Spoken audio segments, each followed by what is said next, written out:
So, my dear students, this is your second lecture in which we are going to discuss about memory. Last time we have learned that memory in computer is shown in the terms of bits, right? And 8 bits equal to 1 byte, right? Remember? So, let's go further. Now, next term, memory. Memory is responsible for holding data and instruction, and it includes read-only memory, that is ROM, and random access memory, that is RAM. And read-only memory holds pre-programmed instructions. And what about RAM? It is a fast temporary memory that holds programs, applications, and data temporarily when an operation is taking place. Now let's discuss it. When you switch on your computer, you can see that some data appear on the screen, and then that data come, and then after that your computer is fully awake, your computer is fully switched on. So all that data which helps the computer to switch on itself, all those type of programmings are stored in read only memory, which you cannot change, in which you cannot do any kind of changes. And next is random access memory. Suppose you are typing, so you are doing a typing task on your computer or listening music, whatever the things you are doing, your computer is doing processing. So while processing, which memory we use? Random access memory. And when the work, that particular job, that particular process get complete, then it vacant that area which is allotted to that particular process, and then hold the next process automatically. Next, see the diagram: memory, primary, secondary, and cache memory. Primary: RAM, ROM, static, dynamic, PROM, EEPROM, EEPROM. And secondary: hard disk, magnetic tape, CD, DVD, zip disks, etc. Let's discuss this. First of all, types of RAM. You must know the names only. First one is dynamic and the second one is static. Two types of RAMs are there, dynamic and static. And types of ROM. Programmable read-only memory. It can be programmed to record information, but the recorded information cannot be changed once programmed. Okay. Next is erasable programmable read-only memory. It can be programmed to record information and can be erased to record new information. So now what is the difference between EEPROM and EEPROM? Electrically erasable programmable read-only memory can be programmed to record information and can be erased to record new information only by using electric signals. Only by using electric signals. Clear? So types of ROM: programmable read-only memory, erasable programmable read-only memory, electrically erasable programmable read-only memory. Right?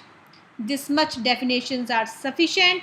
No need to find out more or any other detail about it. This much theory is sufficient for us. Next, secondary memory. So whenever you are doing work on your computer and you saved your data you permanently, that is to be stored in the secondary memory. Secondary memory, you must have seen I think few of you, floppy disk, right? Then hard disk, then compact disk, DVD, thumb drives, Blu-ray disc. Now I am giving you one task here, that after doing this lecture, after going through this lecture, what you will do, you will see the images of these different types of secondary memory devices. That's why I didn't put any kind of image here. You will find out on Google how floppy disks look, hard disk, you must be aware about it, compact disk you also know, DVD, thumb drive, Blu-ray disc. Okay.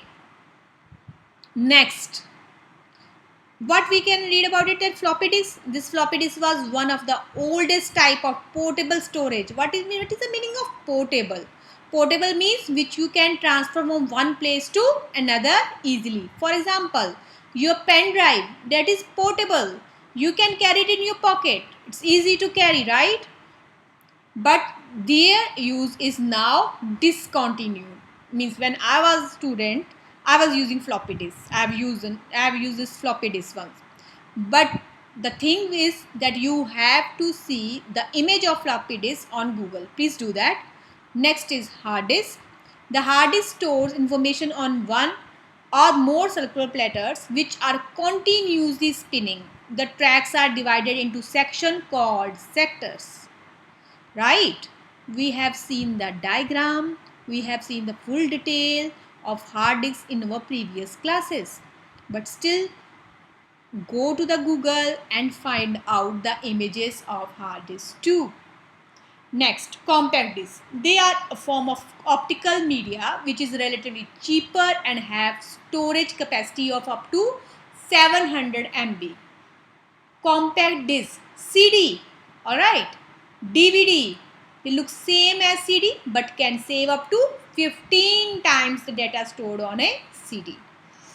Obviously, the capacity is different in the different brands and different things. So don't get confused about that. Next is thumb drive and then is Blu-ray disc. Generation of computers.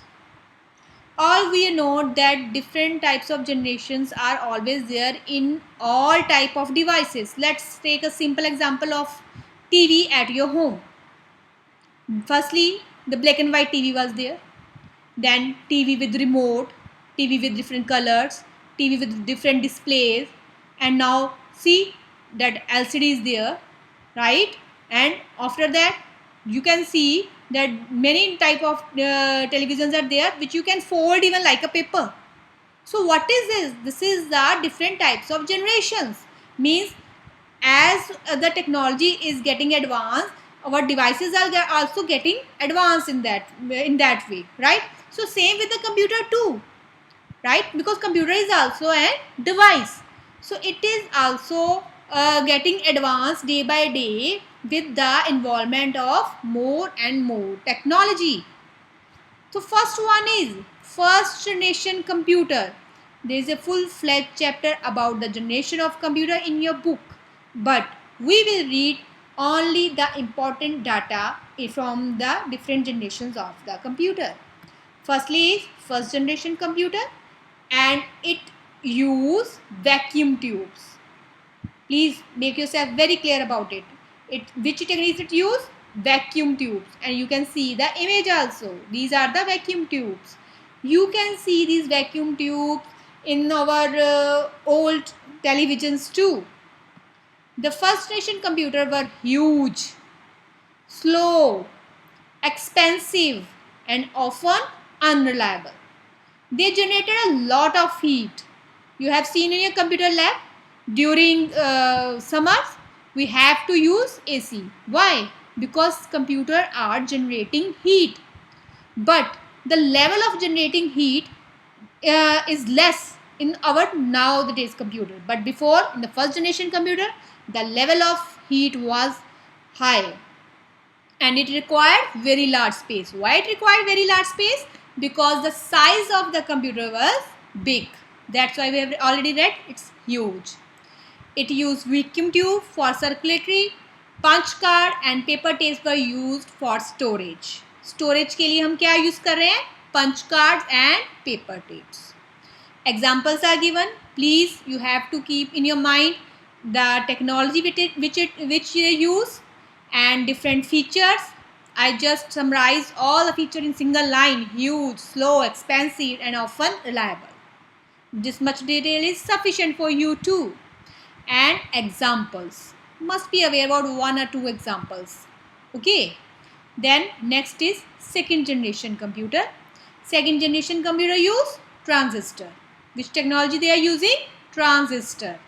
Second generation computer were smaller in size, more reliable, faster and generate less heat. Less heat किससे compare किया है? First generation से. They are comparing second generation computer with the first generation computer and saying that it produce less heat. They were mainly used for scientific purpose. They use transistor to transfer electronic signals. These are the diagram of transistors. And examples are given. You can see that. Next is third generation computer, 1964 to 1971. And which technology they use? Integrated circuits. The third generation computer was smaller and less expensive, more affordable and reliable. Microchips were used for the first time. You can see that is similar to our CPU, which we are using nowadays. Examples are given. Next, fourth generation 1971 to present, and they are using microprocessor. Once I asked in the computer lab that we are using which generation of computer, and the students are saying fifth generation computer. No, we are using fourth generation computer.